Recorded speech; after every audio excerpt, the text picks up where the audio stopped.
Rules, rules, rules. We must follow the rules. When our leaders give us rules to follow, ours is not to reason why. Ours is simply to obey.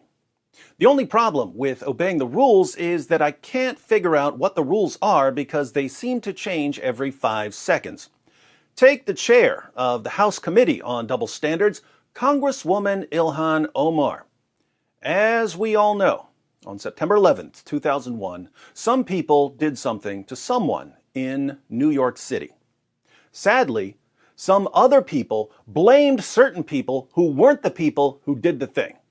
And so we ask Congresswoman Ilhan Omar, how should the people who get blamed by the other people, even though they're not the people who did the thing, respond when the other people blame them for the thing they didn't do? So to me, I say raise hell, make people uncomfortable.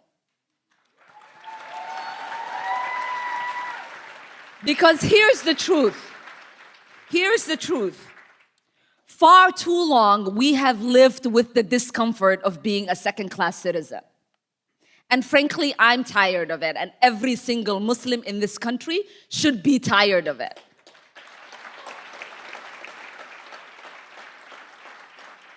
CARE was founded after 9/11 because they recognized that some people did something and that all of us were starting to lose access to our civil liberties. See, now we have a rule. When some people do something to someone, we shouldn't blame other people who didn't do the thing for doing the thing that the people who did do the thing did to someone. We should only blame the people who did the thing to someone. That's the rule. These are our elected officials. Who are we to question their orders? All right. Now, recently in Minneapolis, once again, some people did something to someone. But this time, the some people were 4 police officers. The someone was George Floyd. And the thing that the people did was that one of them kneeled on his neck while the others stood guard until he died. So, Congresswoman Ilhan Omar, the people who did the thing have all been charged for the thing they did. What do we do now? Not only do we need to disinvest in police, but we need to completely dismantle the Minneapolis Police Department. The Minneapolis Police Department is rotten to the root. And so when we dismantle it, we get rid of that cancer and we allow for something beautiful to rise. So, even though the people who did something to someone have all been arrested and charged for the thing they did, we should blame the entire group that the people who did something to someone belong to, and we should punish the entire group for the thing that was done to someone. We dismantle the entire group. We say that the entire group is rotten to the root, and we call the entire group a cancer.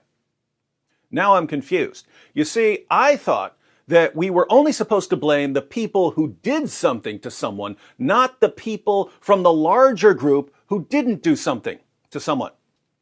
But now I'm learning that you punish the larger group that the people who did the thing are part of. Why would we do that?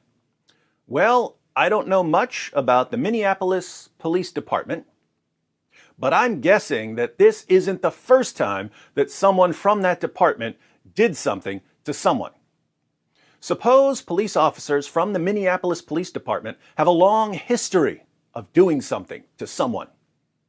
Congresswoman Ilhan Omar would then be saying, look, if a group continues to produce people who do something to someone over and over and over again, then you can call the entire group or the entire institution a cancer rotten to the root. And you can call for the entire group or the entire institution to be completely dismantled so that something beautiful can rise in its place. Now, my position has always been that you blame the people who do the thing, but that you also search for any underlying causes of them doing the thing that they did to someone. So, if there's an underlying ideology that promotes people doing something to someone, then you can blame the ideology as well. If there's some sort of underlying corruption that convinces some people to think that it's okay to do something to someone, then you expose the corruption that makes them think this way. But now I'm learning that if a group or an institution just keeps producing people who do something to someone, then you can call the entire group or institution a cancer rotten to the root, and you can demand that the entire group or institution be completely dismantled in order to prevent the group or institution from continuing to produce people who do something to someone. I think I'm going to continue with my traditional approach, blaming the people who do something to someone and searching for any underlying causes. But for those of you who prefer Congresswoman Ilhan Omar's approach, can you think of any groups in the world who just keep producing people who do something to someone, where the thing that they do might be terrorist attacks, honor killings, grooming young girls for gang rape, female genital mutilation, and so on? And that, my friends, is how you expose hypocrisy while being so incredibly vague in everything you say that the YouTube censorship squad isn't quite sure what they're banning you for. So vague, yet so clear.